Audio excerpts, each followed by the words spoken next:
Macy POV. Sasama ka sa amin? Talaga? Nakangiting tanong sa akin ni Mang Fantasia. Pagkapasok ko dito sa loob ng kanyang silid.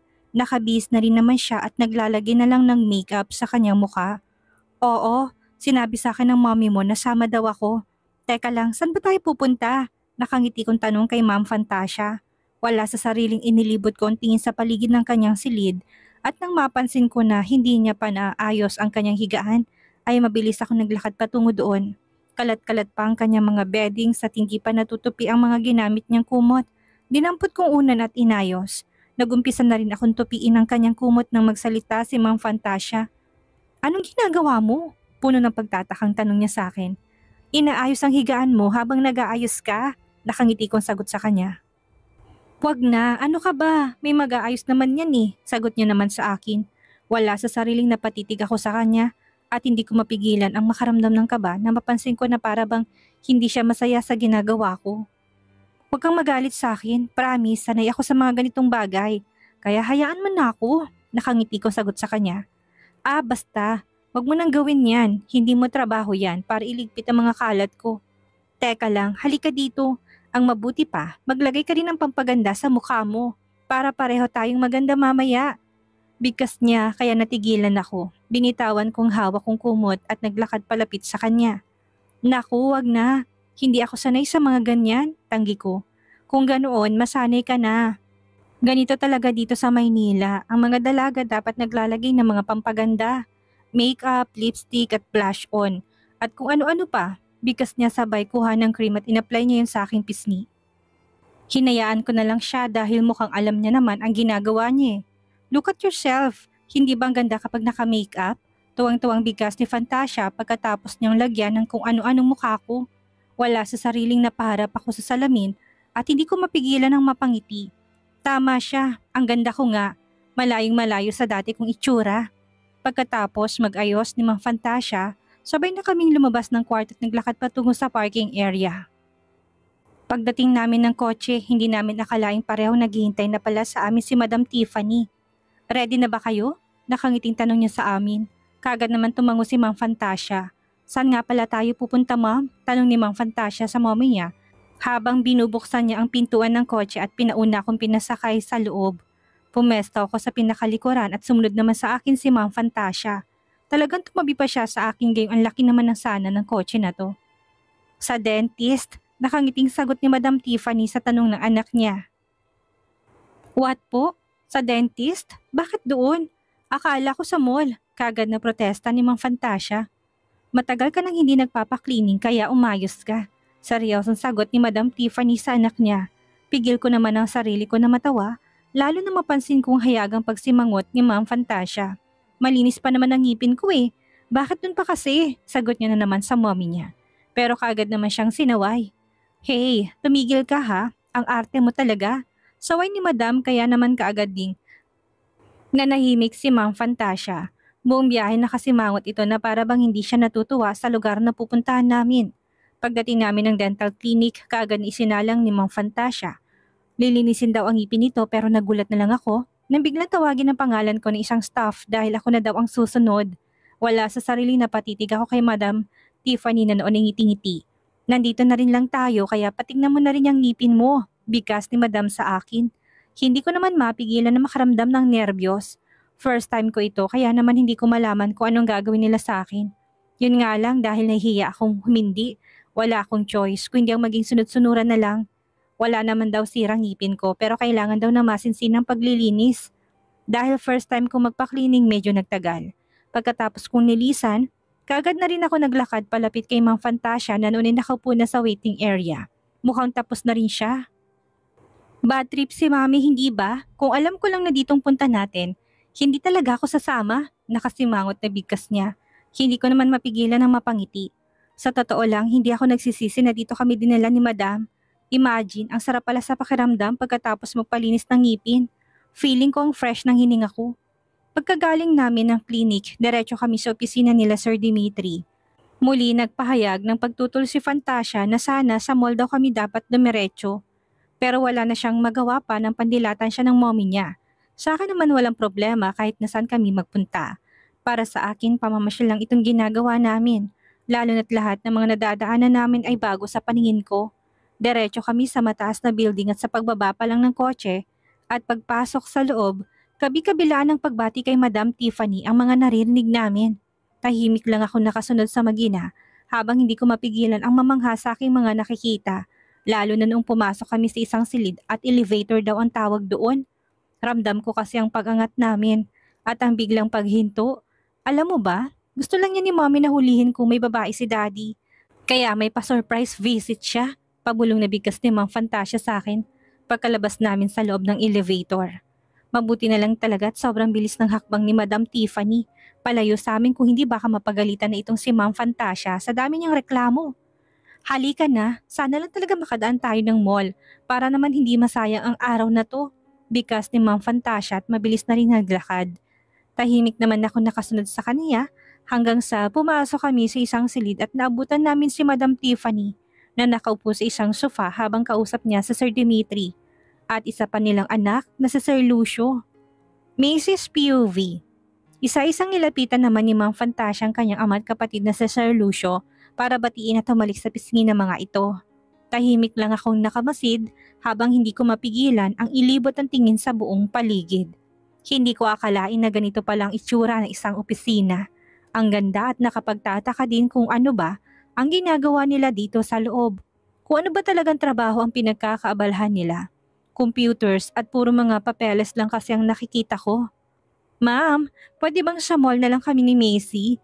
Wala naman kaming gagawin dito eh. Narinig kong muling angal ni Ma'am Fantasia. Hindi pa rin pala niya nakalimutan ang tungkol sa pagmamall at hanggang ngayon bukang bibig niya pa rin. Hey, tumigil ka. Puro mga walang kwentang bagay lang naman ang bibilhin mo sa mall na yan. Narinig kong saway ni Madam Tiffany sa anak niya.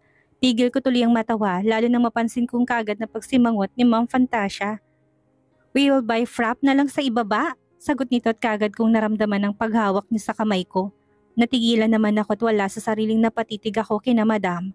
Naghihintay kung sang-ayon ba sila sa gusto ng anak nila. Stay here. Kung ano-ano yung naiisip mo tapos idadami mo pa sa kalokohan mo yung si Macy. Sabat naman ni Sir Lucio na labis kong ikinagulat. Simula nung pumasok kami dito sa loob ng opisina, ngayon ko lang siya narinig na nagsalita. Kuya, ano naman ang gagawin namin dito? Bibili lang kami ng maiinom ni Macy sa ibaba tapos babalik din naman kaagad kami eh. Pamimilit naman ni Mang Fantasia. Ayaw talagang patalo kaya naman mas pinili ko na lang na manahimik. Hayaan mo na mga bata, kanina pa yan si Fantasia na boboard saka may coffee shop naman dyan sa ibaba. Hindi naman lalayo yung mga yan. Narinig kong sabat naman ni Madam Tiffany na labis na ikinangiti ni Fantasia. Inirapan pa nito si Sir Lucio sabay hila sa akin palabas ng opisina. Let's go Macy! Huwag mong pansinin niya si kuya at killjoy lang talaga yan. Bigas niya kaya naman nagpatianod na lang din ako. Pagkalabas namin ng opisina, naabutan pa namin ng ilang mga staff na abala sa kanilang mga ginagawa sa harap ng computer. Naisip ko lang na parang kisarap na mga trabaho nila. Nandito lang sila sa loob at air condition pang buong paligid. Diretso kami ni Mang Fantasia sa may elevator. At bago pa bumukas iyon, napansin kong presensya ni Sir Lucio na palapit sa amin. Mukhang sinundan kami kaya naman, wala sa sariling napakalapit ako kay Mang Fantasia. Ang kuya mo ma'am, bigas ko pa. Kaagad naman itong napatingin sa gawin ng kuya niya at napansin ko pa nga ang kaagad na pagsimangot nito. Ano na naman kayang kailangan ni kuya? Huwag niyang sabihin sinundan niya tayo.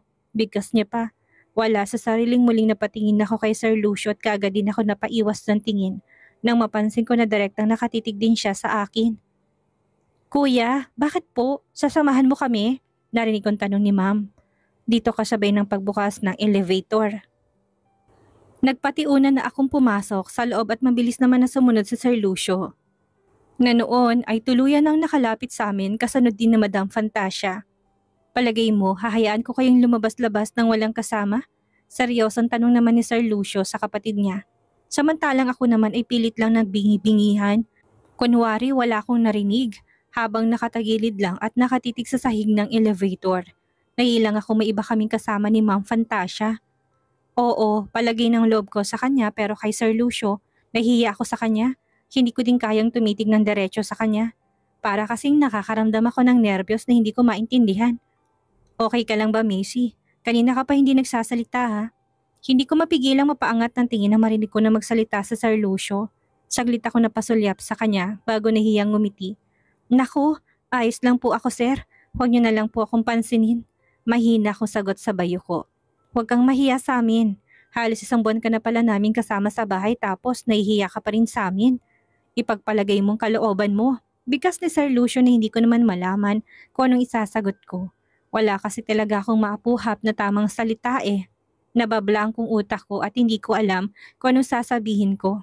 Ipinanganak at lumaki ako na walang masyadong kumakausap sa akin. Kaya naman sanay talaga ako na hindi nagsasalita. Mahiyain talaga yan si Macy kuya. Kahit na palagi ko siyang nakakausap, bihira lang yan siyang magsalita. Natatawang sabat naman ni Ma'am Fantasia. Bigla naman ako nakaramdam ng pag-iinit ng pisngi ko dahil sa sinabi niya. Uy, tignan mo kuya, nagbablush si Macy. Namumulang pisngi niya. Pabirong bigkas ni Ma'am Fantasia kaya naman lalo akong nakaramdam ng pagkailang. Nagbablush daw ako? Hindi nga. Diretso kami sa isang coffee shop kasama sa Sir Lucio. Mabuti na lang at pagkalabas namin ng elevator hindi na nagsalita ulit si Madam Fantasia. Kanina pa kasi talaga ako hindi mapakali eh. Anong gusto mong kainin or inumin Macy? Tahimik lang ako nakatayo dito sa likuran ni Ma'am Fantasia nang mula sa tagiliran ko biglang nagsalita si Sir Lucio. Naku, busog pa po ako sir. Nahiya akong sagot sa kanya. Wala naman talaga akong balak na bumili dahil wala naman din akong pera. Nakakahiya naman magsabi gayong wala naman akong pambayad at isa pa ang mahal pala ng mga paninda dito. Inumin lang ang mahal na. Come on, huwag ka nang mahiya. Anong gusto mo para ibibili kita? Muli niyang tanong sa akin at kaagad naman akong umiling. Huwag na po sir, ayos lang po talaga ako. Sinamahan ko lang po talaga si Ma'am Fantasia. Muli kong bigkas. Parang gusto ko nang lumubog sa aking kinatatayuan. Ewan ko ba, wala namang ibang ginawa itong si Sir Lucio kung hindi ang tanungin ako kung anong gusto ko at hindi ko maintindihan ang sarili ko kung bakit ako nahihiya sa kanya ng ganito. Okay, ako nang bahala. Mukhang napakamahiyain mo talaga. Come, maupo ka na muna habang naghihintay. Bigkas niya sabay hawak niya sa kamay ko, sabay hila niya sa akin patungo sa pang-apatang mesa. Wala sa sariling nagpatianod ako lalo na't sa paghawak niya sa kamay ko. Kakaibang damdamin ang kaagad na lumukob sa buo kong pagkatao. Damdamin na ngayon ko lang naramdaman sa isang lalaki. Dito ka lang, maupo ka na muna dito since hindi ka pa makapag-decide kung anong gusto mo. Ako nang bahala sa pwede mong kainin. Nakangiti niyang bigkas at ipinaghila niya pa talaga ako ng maupuan ko. Wala na akong nagawa pa kundi ang maupo na lang habang hindi ako makatingin ng diretso sa kanya. Grabe, sino kaya siya? Bakit kaya gano'n na lang pag-care sa kanya ni Sir Lucio? Sa pag-alis ni Sir Lucio at diretso siya sa counter, boses na nag-uusap ng 2 babae, ang narinig ko. Wala sa sariling napabaling ang tingin ko sa gawin nila at kitang-kita kong 2 babae na parehong nakatitig sa akin. Muli ako nag-iwas ng tingin sa kanila sa takot na baka tarayan nila ako. Pero in fairness, maganda siya. Ang ganda ng mga mata niya. Bigas ng isa pa. Pigil ko naman ang sarili na mapangiti. Sa kauna-unahang pagkakataon, may ibang tao din palang naka-appreciate sa beauty ko. Sa bagay, kahit ako napapansin ko din naman ang pagbabago ng sarili ko. Effective kasi talagang mga cream at papaganda na binibigay sa akin ng mga Fantasia. Hindi na rin ako bilad sa araw kaya naman lumalabas na rin talaga ang tunay na kulay ng aking balat. Macy, nakausap ko na si kuya. Siya na lang daw ang bahalang umorder ng para sa'yo. Wala sa sariling napaangat ako ng tingin at hindi ko mapigilan ang pagguhit ng ngiti sa labi ko. Nang sumalubong sa paningin kong nakangiting mukha ni Mang Fantasia. Mukhang wala na siyang tantrums ngayon eh. Oo siya na daw ang bahala, nakangiti kong sagot. Great! Siya nga pala, nangako si kuya na sasamahan niya tayo sa mall after ng work niya. Ang bait ni kuya, hindi ba? Sabi ko na nga ba hindi niya talaga ako matitiis. Nakangiti niya sagot sa akin. Talaga? Naku, nakakatuwa naman. Alam mo, first time ko yung sakali. Hindi pa ako nakakapunta ng mall eh. Nakangiti kong sagot sa kanya. Talaga? Wow, sakto mag-malling tayo mamaya. Tapos sasamahan tayo ni kuya. Sinasabi ko sa'yo, galante yan at pwede nating bilihin lahat ng gusto natin. Nakangiti niyang sagot. Tanging ngiti lang din ang naging sagot ko kay Fantasia dahil wala naman akong karapatan sa shopping na sinasabi niya. Sasama lang ako dahil gusto kong makita ang mga bagay na never ko pang nakita sa tanang buhay ko. Here we go. Wala sa sariling napaangat ako ng tingin. Nang lumapag sa harapan namin ng mga Fantasia ay isang tray na may lamang mga inumin at mga sweets. Wow, ang sarap! Narinig kong bigkas ni Ma'am Fantasia at kinuha ang isa sa mga inumin. May naiwan pang dalawa at nagulat na lang ako nang bigla yung dinampot ni Sir Lucio at nilapag yun sa harapan ko. Siya na din ang naglagay ng straw kaya iinumin ko na lang. Naku, thank you sir. Nahiya akong sagot. Imagine, binilhan niya talaga ako. Dahil curious ako sa lasa, wala sa sariling dinampot ko yun at tumikim ng kaunti. Hindi ko pa nga mapigilan ang pagguhit ng ngiti sa labi ko. Nang malasahan ko at sobrang nagustuhan ko. Malamig, creamy at ang sarap. Nagustuhan mo bang lasa? Narinig kong tanong ni Sir Lucio sa akin, kaya wala sa sariling napatingin ako sa kanya. Titig na titig siya sa akin, kaya naman nahiya akong tumango. Opo, ang sarap po pala nito, nakangiti kong sagot. Good, here, may cake ka pa dito. Kainin mo yan dahil pagkatapos nito, aalis tayo, nakangiti niyang sagot sa akin. Wala sa sariling napatango ako sabay dampot sa tinidor para tikman ng cake na sinasabi niya. Sure ako na masarap din dahil sa itsura pa lang nakakatakam na. Kuya, minor pa si Macy. Kagaya ko hindi pa siya pwedeng mag-boyfriend, hindi ba? Narinig kong sambit ni Ma'am Fantasia kaya natigilan ako at nagtataka na patitig sa kanya. Of course, bawal pa talaga dahil mga bata pa kayo. Bakit mo naitanong? Sagot naman ni Sir Lucio. Wala lang, nagpapaalala lang ako. Baka kasi nakalimutan mo eh. Nakangiting sagot naman ni Ma'am Fantasia na baka sa boses niyang panunodyo. Nagtaka naman ako sa mga salitang binitawan nito. Ipinagkibit-balikat ko na lang iyon dahil wala rin naman akong planong magnobyo no. Bata pa ako at marami pa akong gustong gawin. Babayaran ko pang mga nagastos nila sa akin nung nasa ospital ako. Babayaran ko pa lahat ng utang na loob ko sa kanila. Mabilis na lumipas sa mga oras. Sa wakas, natuloy din ang pangarap ni Ma'am Fantasia na mag-malling daw at walang ibang sumama sa amin, kundi si Sir Lucio. Pagkatapos nitong makipag-meeting, umalis na rin kami. Samantalang sila Madam Tiffany at Sir Dimitri naman ay nagpaiwan na sa opisina. Okay girls, saang mall gusto niyong pumunta? Nakangiting tanong ni Sir Lucio. Siyang nagmamaneho samantalang katabi niya si Ma'am Fantasia at nandito naman ako sa likod. Tahimik na nakamasid sa dinadaanan namin ni hindi ko na nga pinagtuunan pa ng pansin ang pangalan ng mall na binanggit ni Ma'am Fantasia. Pagdating namin sa naturang mall, pinarada na lang ni Sir Lucio ang kanyang sasakyan nang maayos bago kami pumasok sa loob. Mangha ako sa aking mga nakikita lalo na at bago pa sa paningin kong lahat-lahat. Kuya, pwede ba kami mag-shopping ni Macy? Nakangiting tanong pa ni Ma'am Fantasia habang nakahawak siya sa braso ng kanyang kuya. Tahimik lang din naman ako nakasunod sa kanila habang abalang mga mata ko sa kakamasid sa buong paligid. Sure, narinig kong sambit ni Sir Lucio at napansin ko pang paglingon niya sa akin. Macy, ayos ka lang ba? Narinig kong tanong niya sa akin. Otomatikong gumuhit ang ngiti sa labi ko sabay tango. Opo, ayos lang ako sir, sagot ko. Huwag kang humiwalay sa amin Macy ha, baka mawala ka. Wala ka pa namang phone, hindi ka namin matatawagan. Ngiting-ngiti sabat naman ni Ma'am Fantasia, wala sa sariling napatitig ako kay Sir Lucio at muli ding nag-iwas ng tingin nang mapansin kong titig na naman siya sa akin.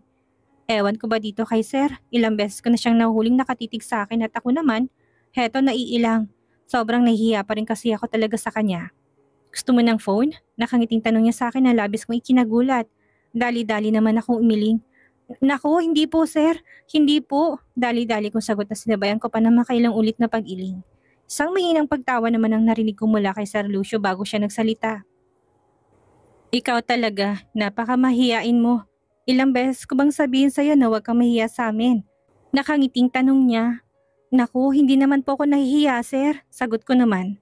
Sure ka, ano yung ginagawa mo sa ngayon? Tanong niya. Hindi ko naman malaman ang isasagot ko at wala sa sariling napatitig ako kay Ma'am Fantasia. At kitang-kita kong ngiting naglalaro sa labi nito. Habang palipat-lipat ang tingin niya sa aming dalawa ni Sir Lucio. Hindi ko tuloy mapigilan na makaramdam ng lalong pagkapahiya. Baka kung ano nang isipin ni Ma'am Fantasia sa akin. Baka sabihin niya inaagaw kong atensyon ng kuya niya sa kanya. Heist, bakit ba palagi na lang ako pinapansin itong si Sir? Wala po sir, ganito lang po talaga ako. Pasensya na po. Nahihiya akong sagot sa bayo ko. Narinig ko naman ang mahinang pagtawa ni Ma'am Fantasia bago ito nagpatiunang maglakad. Mabilis naman akong napasunod dito pero saglit din natigilan nang maramdaman kong paghawak ni Sir Lucio sa kamay ko. Sir, ang kamay ko po. Pag-alangan kong tanong at muling natigil sa paghakbang. Yes, I know. Malayo na sa atin si Fantasia at baka siya naman ang mawala kung hindi natin siya susundan. At saka maraming tao't baka ikaw naman ang mahiwalay sa amin. Nakangiti niyang sagot sa akin.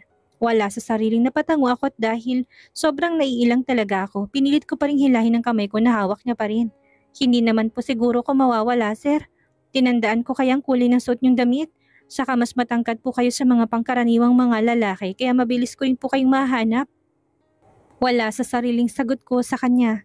Hindi naman ako nabigo dahil binitawan niya naman ako at ang kamay ko. Yun nga lang isang mahinang buntong hiningang narinig ko sa kanya na para bang dismayado siya. Hindi ko na lang pinansin at nagpatuloy na lang din akong sundan si Ma'am Fantasia. Habang tahimik pa rin nakaagapay sa akin sa paglalakad. Pumasok sa isang butik si Ma'am Fantasia kaya kagad namin siyang sinundan. Pagkapasok sa loob, hindi ko naman malaman ang gagawin ko. Lalo na't napansin ko nag-umpisa ng tumitingin ng mga gusto niya yatang bibilin si Mang Fantasia. May gusto ka ba? Pumili ka, baka may magustuhan ka. Muling bigkas ni Sir Lucio. Nasa tabi ko siya ulit na para bang ayaw niya akong iwan imbis na ang kapatid niyang kanyang asikasuhin. Ha? Naku, ang dami ko na pong damit, sir. Bigay po lahat ni Mang Fantasia kaya ayos na po yun. Nahiya akong sagot sa kanya. Iba naman yung bigay at iba naman yung ikaw ang pumili na nang-aayon sa gusto mo. Sige na, nandito na tayo sa mall. Para makapag-shopping, hindi yung nanonood ka lang kung anong ginagawa ng kapatid kong yan. Nakangiti niyang sagot sa akin. May kinuha siyang item na nakahanger at inabot niya sa akin pero mabilis akong umiling para tumanggi. Nakakahiya. Mababait sila at walang duda doon. Pero ayaw kong i-take advantage ang kabaitang yun. Ayos lang po talaga ako, sir. Wag na po. Nahiya akong sagot habang hindi makatingin ng diretso sa kanya. Napapaisip tuloy ako ngayon. Ano bang nangyayari dito kay Sir Lucio? Bakit para ang kulit niya at bakit hindi siya umaalis sa tabi ko?